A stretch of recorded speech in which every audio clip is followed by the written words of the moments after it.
Welcome to the Lindsay and Tony podcast, where we talk about spirituality, business, and life experiences. In this podcast, we're bringing our private conversations to you. We believe that it's through discussion, action, and reflection that true change occurs. Hi everybody, welcome to episode 81, the 3 shifts that happen during an intuitive coaching session. In this episode, Lindsay and I talk about the 3 major shifts that we noticed occurring in our clients' lives and in our lives after each coaching session that we do. I hope everybody enjoys the show.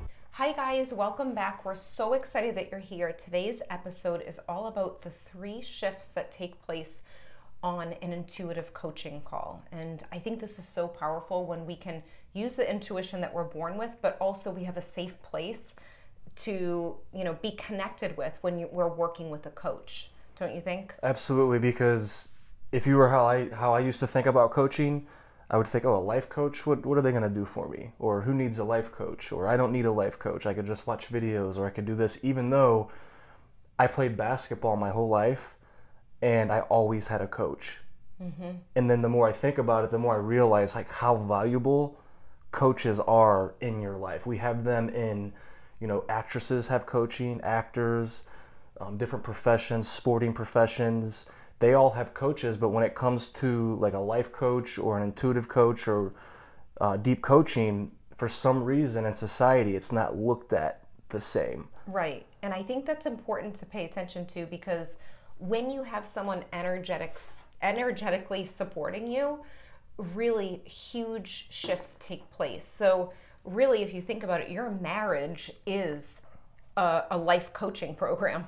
Because if you have someone to support you and they're on your side, energetically, you can feel that space being opened up for you too. So think about it in the friends that you have too. It's like opening up to the ability to have that space. Absolutely. But it's a little bit more targeted when it comes to intuitive coaching. It is a little different because now you have a framework and you're going deep very quickly.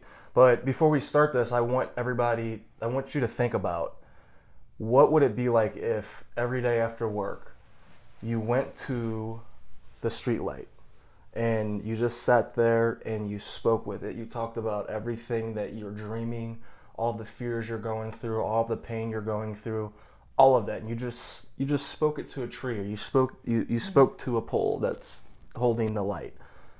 That would be valuable for somebody if they did that every single day after work just to get it out. Now let's insert a professional coach or a professional life coach or intuitive coach in there. They have intuition and they have all kinds of other skills and different things that can happen when you come together with another human that we're going to talk about on this episode. The magic of that, coming together with another human. So I brought up that story just to prove the point that if you did just go speak to a tree every day after work, that would have value in it. Now, what kind of value is in it when you're in front of a professional? Yeah. And that's what we're going to talk about on this episode here. Right, because it's actually getting it out. I think that's the biggest thing that comes up, even with people. I get a lot of business owners calling me for intuitive readings, which is different than intuitive coaching. Intuitive coaching is conversating back and forth. Tony is an intuitive coach where he takes clients and he intuitively tunes in and leads them to the truth of really what's behind everything that's holding them back. For me, intuitive readings are different, where I'm talking to them and they're just answering, yes, that makes sense. No, that doesn't make sense. So there is a difference there. But where was I going with that? Well, maybe the biggest difference between an intuitive coaching session or intuitive reading is with my clients, they do, maybe even more than half the talking, to where with your clients, you're doing most of the talking. Right, that's what it is. But I feel like if both of them underneath the same umbrella, they both do similar things to the client, which we will dive into here. Yeah. So let's go ahead and talk about number 1 of 3 of what shifts actually occur when you go on an intuitive coaching session. So number 1 is we have space opens up and a third mind comes into the play. Yeah, which is huge. And I don't know, I think that's really it's not even looked at, really, the power behind that. when you're in a mastermind group, when there's even more than two people, it's powerful. But even having one coach on the other side, when you are sitting in the space of a coach that is open, that feels safe, that's heart-centered, automatically there's something that takes place where your soul is allowed to speak.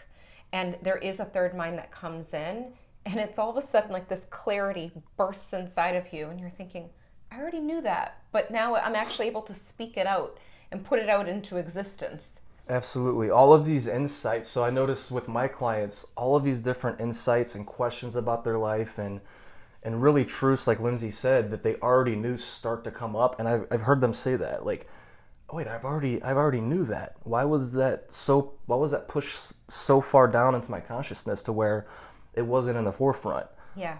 And that's what happens. This third mind comes in and all of this energy starts to move inside of you. And then also you start to get insights into the universal mind, God, the universe, whatever you want to call it. You start to get these creative ideas. Actually, I get the ideas from my clients and they get the ideas for themselves.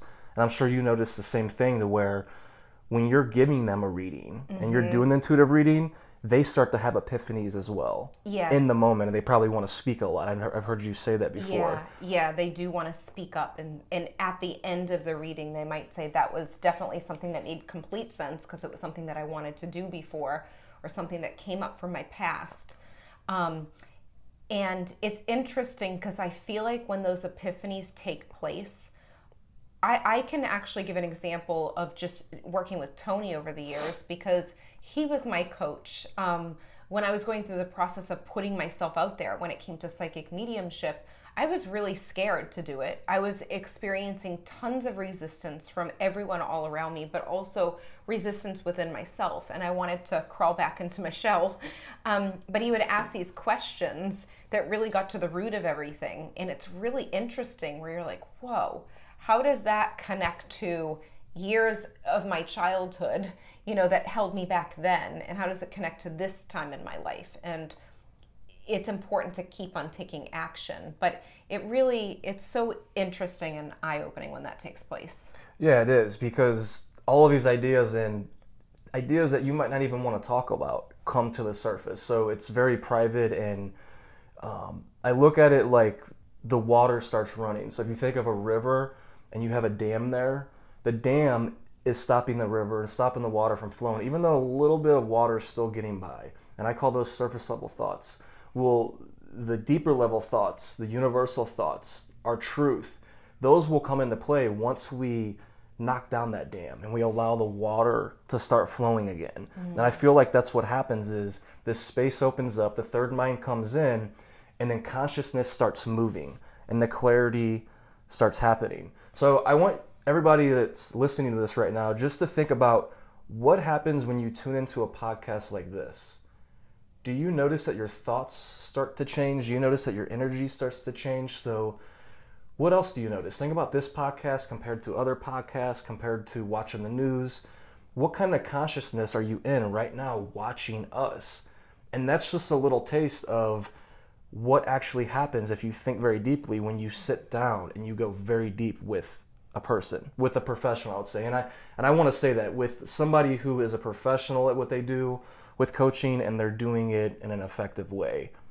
Yeah. And even think about what can happen when you watch a movie that opens your heart. If you're watching a movie as an outsider and you're observing it, then that's something that happens.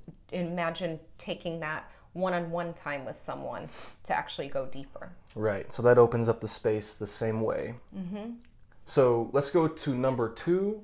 And number 2 is time is actually being bent. Like, we're actually bending time on these calls. Yeah.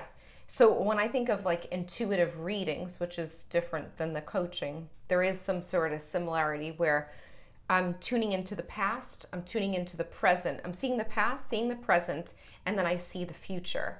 And when that's happening in the 30 minutes that I'm doing the call, or the 50 minutes that I'm doing the call, it's happening pretty quickly. And by the end of the call, it's almost like, how did that pass so fast? But there's a lot that can be extracted during that time. And I know for coaching, you've experienced that too. Absolutely. So the call does go by fast, because time is like when you're when you're not thinking about it, time, let's just be real here, time does not exist really. So the calls go by fast, and then also, like Lindsay was saying, in her intuitive reading, she tunes into the past, the present, and the future. So you're bending time there, and then thinking farther, thinking about that river, the consciousness flowing, the water, the dam is open, thinking farther to there, that's spending time, because I look at it like time is just energy moving. It's just things transforming and moving through time. So when that space is opened up and when that river starts flowing inside of you, that consciousness starts flowing, I look at that's time as well. And then also, in a different way, I believe the way that you see your world is the way that your world shows up for you. So a lot of times on these calls, the clients will have beliefs within them that they don't even know they have. And somebody who is highly intuitive, who's sharp, they could see that immediately. Yeah. It could And come when out they in see it, sentences, it could come out in energy. in the energy that they have, but to call it out in the moment, which I tell my clients every time, I say, hey, do I have permission to say things that scare me? Like that might offend you at the beginning of the call. So they know that I'm going to be saying these things. And they agree. So I call it out in the moment. Yeah. And they're open to it every single time because I gave them permission. And when I call them out in the moment, they see it and they feel it in that moment. In that right there, that awareness that awakens inside them, it's almost like breaking the patterns when they get it, in that moment. And that's been happening. Each time you call out the truth, you could feel it in your soul. Yes. There's no denying it when it's taking place. So Yes. It's really magical when that happens because you're like, oh my gosh, that was the thing that was holding me back. Right. That was the fear that actually stopped me from putting out videos. That was the fear that stopped me from putting up a website. That was the fear that stopped me from charging or playing bigger, Right. Those are the things that can come up. Absolutely. It could be a fear of money. It could be a fear of, like Lindsay said, putting yourself out there. Yeah. All of these different fears, but when they're called out for some reason, and when you're open to it and you're coachable for some reason, and you observe it in that moment, it just kind of leaves. Which brings us to the third one. So all of this builds up to create this third detail that we're talking about here, the third shift that happens, which is your whole paradigm starts to shift. Yeah. And that happens fast too. it happens very quickly. And for those of you that don't know, a paradigm is just a multitude of habits. It's just the chunk of habits that you have on a week-to-week basis.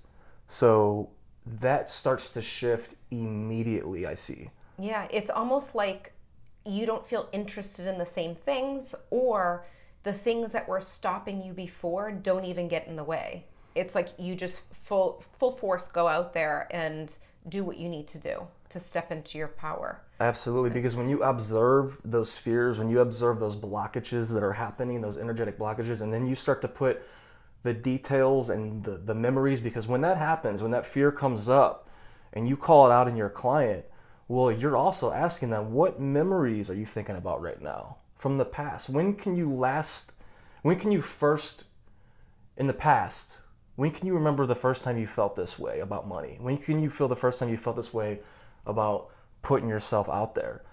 And when you see that, it releases out of there. Yeah, and I know you've worked with lots of clients from all over, ranging different positions of people, and there was like a common theme, right, that you're noticing with Well, the clients? common theme I noticed was it was all tied to what other people think, and mostly it was the family members and friends. That's like a consistent pattern I notice on my clients, is they're not wanting to go start the new business or change careers or put videos out there or put themselves out in the public eye for one of those different reasons. Either they're scared of what their family thinks, whether it's against the religious beliefs, or they have a fear of what their husband or their wife thinks about them, or their closest friends. And I noticed that's a big thing that comes up, to where after the calls, all of a sudden, people that didn't make videos before, people that didn't put themselves out there before, people that didn't do these things that they knew that they wanted to do,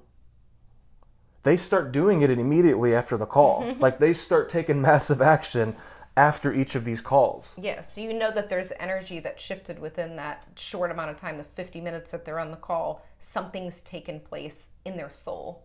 It's like their soul is reminded of what they need to do. So yeah, we have a conversation with people. We go very deep. And I would say miracles start to occur. Coaching creates miracles. And I would have never believed that in the past until I started to really think about it. Because like I said, then I would sort of think about my basketball coaches and all of that. That's a different form of coaching. That created miracles in my life. Coaching creates miracles, and I see it every single time. And a miracle to me is just people being themselves. When you have a space, a safe, energetic space to where you could just live in your truth, you could be yourself, and you could do the things that you're pulled to do, even though you're a little scared to do it, to me, that's a miracle. Yeah, it is a miracle. And I feel like with the paradigm shifts, things happen rapidly. Like once you're open to that and the paradigm shifts, nothing else can get in the way. Of course, things can come up. There's more resistance that comes down the line, but those things happen where it kind of uncovers something and you start to get even closer to what you want to do and have that clarity, which is huge to have clarity. Because sometimes you don't even know what you do want.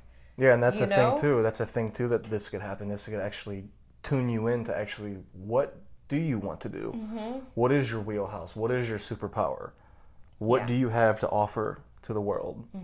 Which is so powerful. I think there's so much more that we could talk about, but I feel like that kind of covers the basis of intuitive coaching, and you can kind of tell the difference between intuitive coaching and intuitive readings. But one thing that I do want to say too, because some people have been asking also for your website, and your schedule's up online, so it's TonyCmitchell.com too. So that's a big thing.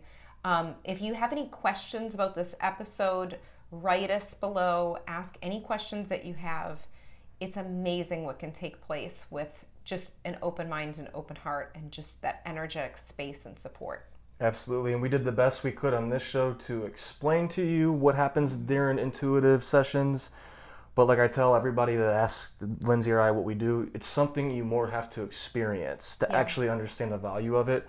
So this is just the gist of what we could tell you. Yeah. And I'm sure you could sense the power of them. And figure out who resonates with you. You could go on YouTube and you resonate with a certain coach. Go figure out what you're looking for in a coach. You know, that's the most important thing. You have to intuitively feel guided to different people. So use your intuition. Absolutely. Okay, guys. Well, I hope you enjoyed this episode, and we will see you next time. Bye-bye. Bye. We hope you enjoyed this episode as much as we did. If you liked it, leave a 5-star review on iTunes, and remember, subscribe to our YouTube channel too. If you can think of anyone else that would love this episode, share it with them right now on social media or email. And remember, getting results is a process of learning, applying, and reflecting. Stay consistent and continue to grow every day.